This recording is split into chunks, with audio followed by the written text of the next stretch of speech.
Hello students, welcome back. In this class of Shatrughan Sir Physics, the finest and the easiest way to learn all the concept of physics. So in this video we discuss about electric field intensity due to a short electric dipole at any point. In previous videos we discuss about the electric field intensity due to electric dipole at the axial position and also the equatorial line. याद होगा आप लोगों को। आज मैं बताने वाला हूं कि एक्सियल लाइन पर ना हो, इक्वेटोरियल लाइन पर ना हो, कहीं पर भी पॉइंट रखा हुआ हो तो वहां पर इलेक्ट्रिक फील्ड इंटेंसिटी कितनी होती है और ये कैसे निकालते हैं, इसका एक्सप्रेशन क्या है, मैं वही आज डिराइव कराने वाला हूं। तो जोड़िए अपने आप को मेरे साथ, अपने माइंड का ब्लूटूथ ऑन करिए एक बार फिर से और मैं जो सेंड कर रहा हूं उसे एक्सेप्ट कीजिए। अब बात करते हैं हम सबसे पहले कि इलेक्ट्रिक फील्ड इंटेंसिटी निकालनी है एक डायपोल के थ्रू। अरे डायपोल होना तो चाहिए ना, ठीक है। यहां पर मैंने एक डायपोल ए बी ले रखा है जिसमें -q और +q चार्जेस से मिलकर के बना था। इसका जो लेंथ थी वो 12 है, ठीक है। बेटा मैंने क्या काम किया, एक पॉइंट P लिया हुआ है जो कि r डिस्टेंस पर है। किस डिस्टेंस पर है? r डिस्टेंस पर है। और ये तो जानते ही हो कि जो भी डिस्टेंस मेजर की जाती है ये सेंटर ऑफ द डायपोल से मेजर की जाती है। ये r डिस्टेंस पर P पॉइंट है जिस पर हमें क्या निकालना है, इलेक्ट्रिक फील्ड इंटेंसिटी फाइंड करनी है due to this short electric dipole. बेटा हम अगर बात करें इलेक्ट्रिक डायपोल मूवमेंट की तो निगेटिव टू पॉजिटिव होती है।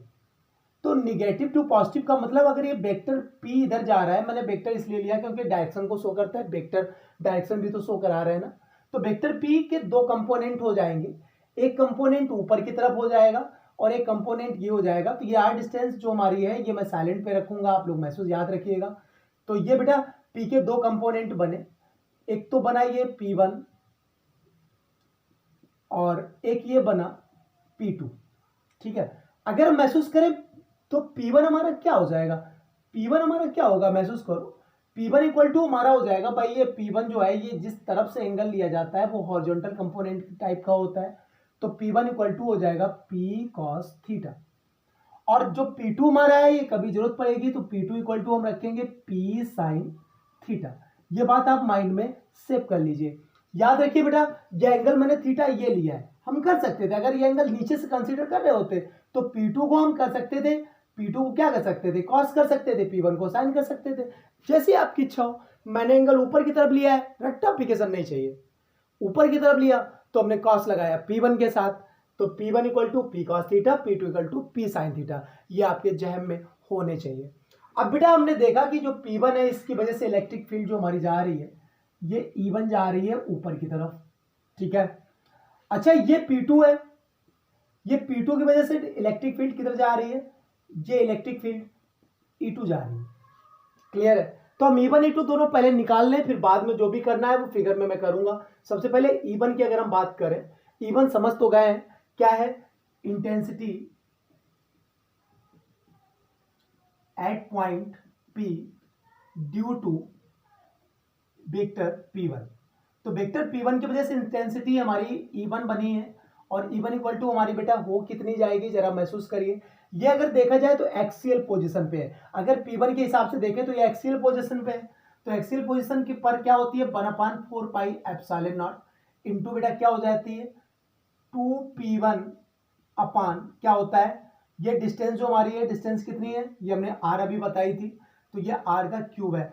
2 क्यों लिया है, क्योंकि ये एक्सियल पोजीशन की तरीके से वर्क कर रहा है, समझ रहे हैं। ये किस पर है बेटा, एक्सियल पोजीशन की। भाई वेक्टर P की P1 की पोजीशन कहाँ है, ऊपर की तरफ है और यही हमारी किस पर है और यही इसकी एक्सिस है। भाई इतने की बात करो यार केवल, तो ये एक्सियल पोजीशन के अकॉर्डिंग है। तो हमारी यहाँ से क्या होगी 2 वेक्टर P1 अपान r क्यूब। अच्छा P1 का वैल्यू यहाँ से हम डाल सकते हैं, हमारे पास क्या है P cos थीटा है। तो हमारा यहाँ से P cos थीटा जब रखेंगे तो 1/4 pi epsilon naught into 2P cos theta upon r cube, ये नंबर 1 निकल के आ गई हमारी E1, ठीक है। अब हम E2 के लिए अगर हम जुटेंगे तो हमारी E2 किसकी वजह से, भाई E2 जो इंटेंसिटी बन रही है वेक्टर P2 की वजह से, तो क्या लिखेंगे intensity at point P due to vector P2। आए है P2 की वजह से E2 और E2 हो क्या जाएगी भाई, ये जा रही है एक्सिस, तो ये एक तरीके से देखा जाए तो ये कौन सी लाइन है, ये इक्वेटोरियल लाइन है ना। महसूस करो, ये अगर एक्सियल है तो ये नॉर्मल की साइड में है, नॉर्मल की डायरेक्शन में है, तो ये कौन सी लाइन बोली जाएगी, इक्वेटोरियल लाइन। और ऐसी लाइन में हम क्या काम करते हैं, क्या होता है, ये 2p1/r³ हुआ था, यहाँ 2 नहीं आता, हम प्रीवियस लेक्चर में डेराइव कर चुके हैं।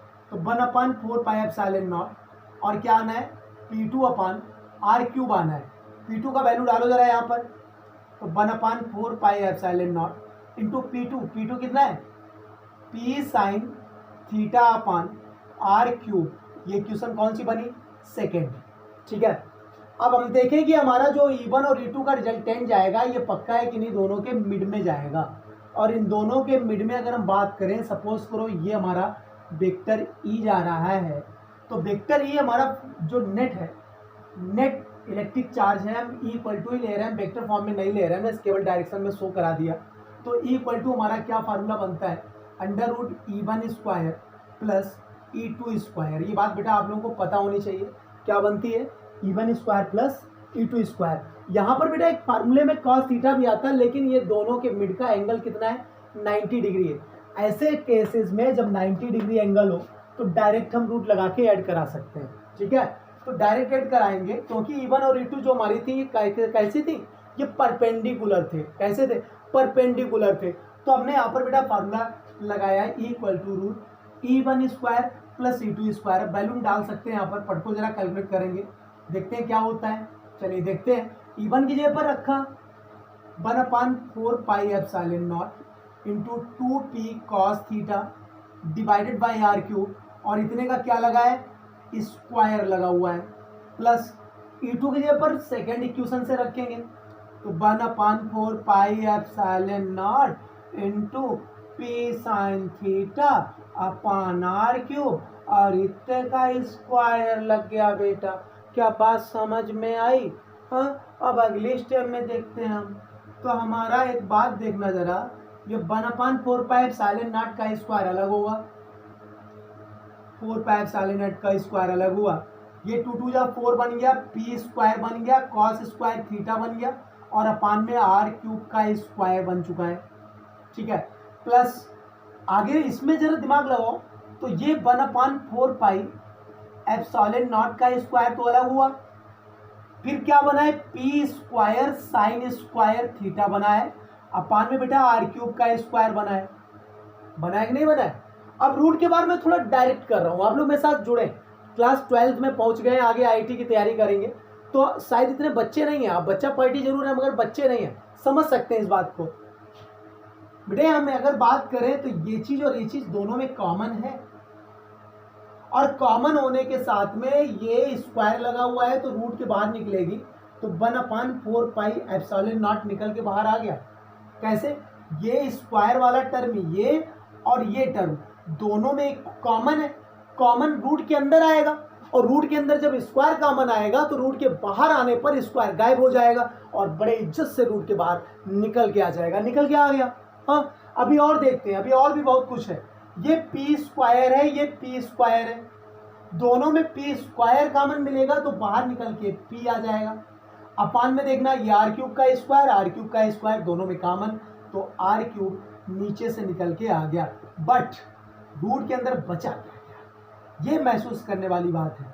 ये जा चुका है, p² जा चुका है, ये बचा है, तो यहाँ से 4 cos² थीटा बचा। बेटा जरा चेक कर लो, इस वाले टर्म में बचा है 4 cos² थीटा, प्लस यहाँ से ये चला गया, ये सब चला गया, तो केवल आपका बचा है यहाँ से 1 बचा हुआ है, और कुछ नहीं बचा। जरा चेक करो कॉमन लेने के बाद, समझ में आया।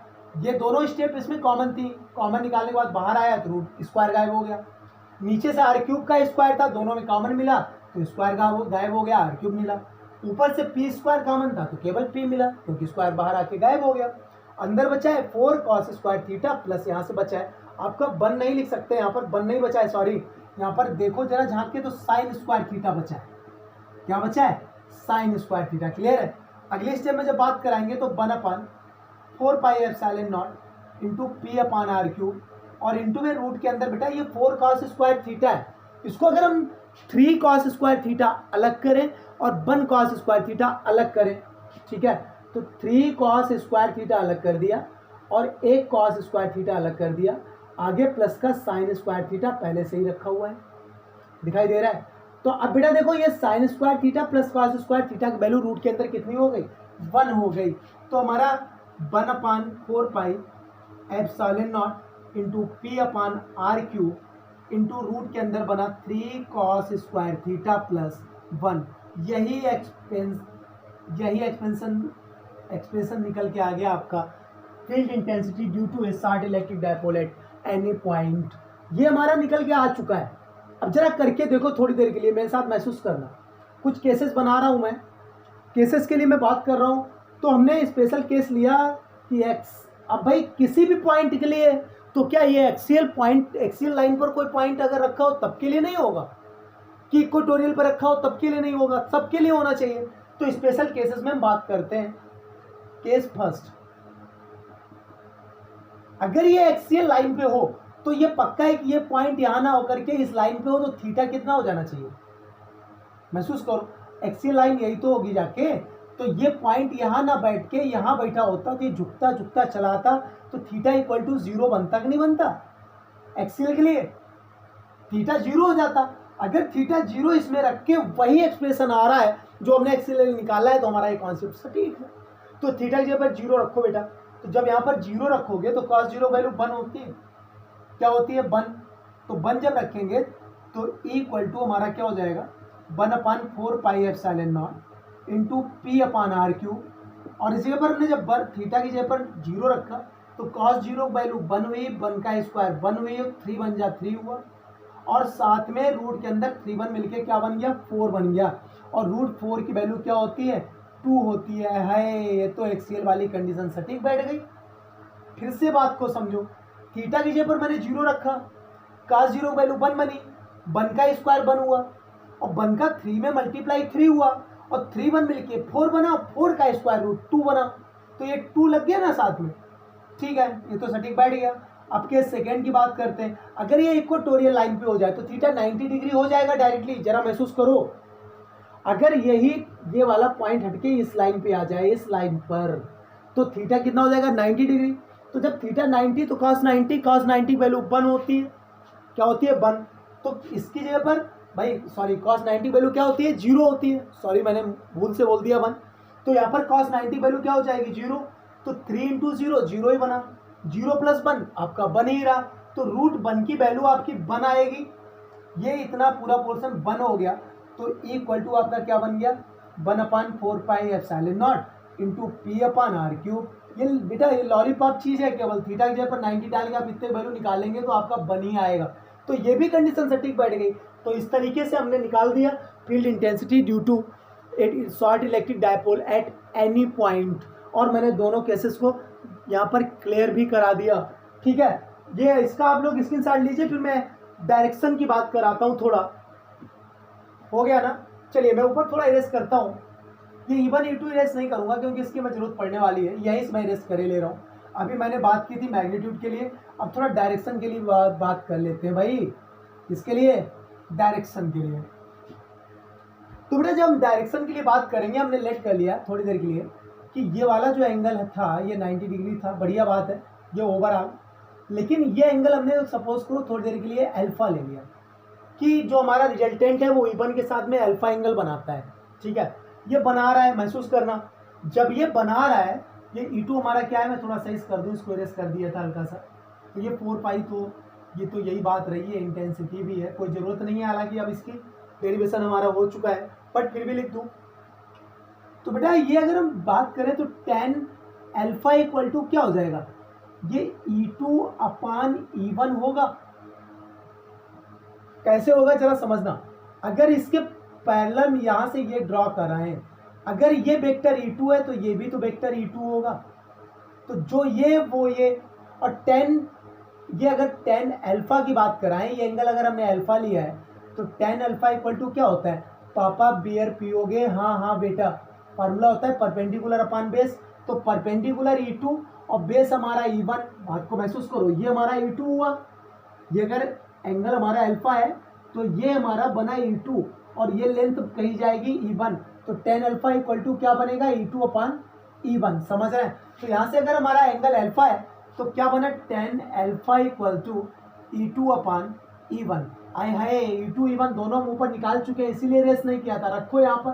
तो E2 की जगह पर हमने क्या रखा, 1/4πε0 P sine theta upon R cube, यही तो था फ्रॉम द इक्वेशन सेकेंड। और इतने के अपान में E1 हमारा कितना है, 1/4πε0 इंटू 2p कॉस थीटा, और अपान में हमारा कितना है, यहाँ से आर क्यूब है। तो ये चीज़ कैंसिल हो गई, आर क्यूब से आर क्यूब कैंसिल हो गया, पी से पी कैंसिल हो गया। तो हमारा बना क्या, ये तो tan अल्फा क्लियर है, जहाँ पर अल्फा क्या है, एंगल है किसका, रिजल्टेंट इंटेंसिटी का, किसके साथ, E1 इंटेंसिटी के साथ में। तो tan अल्फा इक्वल टू ऊपर से बचा है केवल साइन थीटा, और नीचे से क्या बच रहा है, 2 कॉस थीटा। देखो जरा झांक के भाई, आर क्यूब से आर क्यूब कटा, 1/4πε0 को ले डूबा, पी से पी कट गया, ऊपर से बचा साइन थीटा, नीचे से बचा है 2 कॉस थीटा। अब इसको जरा हाफ एंगल में अगर हम खोलना चाहें तो tan alpha equal to sine theta को हाफ एंगल में खोलें तो क्या आता है, 2 sine theta by 2 into cos theta by 2। क्या ये आएगा, या ऐसा ही रखो, ऐसे ही रखो, थीटा में ही रखो, तो साइन अपान कॉस क्या बन जाएगा, tan थीटा। तो हमारा 1/2 क्या बना, tan थीटा। तो ये अल्फा इक्वल टू हमारा क्या हो जाएगा, tan इनवर्स 1/2 tan थीटा। तो एंगल हमारा कितना है, अगर अल्फा है तो अल्फा की वैल्यू क्या हुआ करेगी, tan इनवर्स 1/2 tan थीटा। कैसे हुई फिर से समझो, हमने E2 अपान E1 कराया tan अल्फा, क्यों, क्योंकि ये डायरेक्शन अगर E2 का था तो ये डायरेक्शन अगर मैं यहाँ से इसके पहले ड्रॉ कर लिया तो ये E2 का डायरेक्शन होगा। ये लेंथ हमने थोड़ी देर के लिए E2 ले ली इन द मैग्नीट्यूड, और ये लेंथ हमने E1 ले ली इन मैग्नीट्यूड। अब E2 अपान E1 अगर हमने देखा तो ये tan अल्फा होता था, तो हमने tan अल्फा इक्वल टू लगा where alpha is the angle of the resultant with the vector E1। Clear है। तो tan अल्फा इक्वल टू क्या लगा, E2 अपान E1 वैल्यू रखी, काटा पीटा, निकल के अल्फा आपके सामने है। तो आज इस वीडियो मैंने कराया है electric field intensity due to a short electric dipole at any point. तो बच्चा पार्टी, उम्मीद करते हैं कि आज की वीडियो से आपका कॉन्सेप्ट क्लियर हो गया होगा। एक्सियल लाइन और इक्वेटोरियल लाइन का वीडियो मैं पहले क्लियर करा चुका हूँ, तो ये जो वीडियो आपका इससे पहले और इसके बाद जो ये वीडियो, तीनों वीडियो एक साथ देखिएगा तो सारे कॉन्सेप्ट क्लियर हो जाएंगे according to the electric dipole. तो मिलते हैं एक नई वीडियो के साथ में, तब तक के लिए so now stop and today.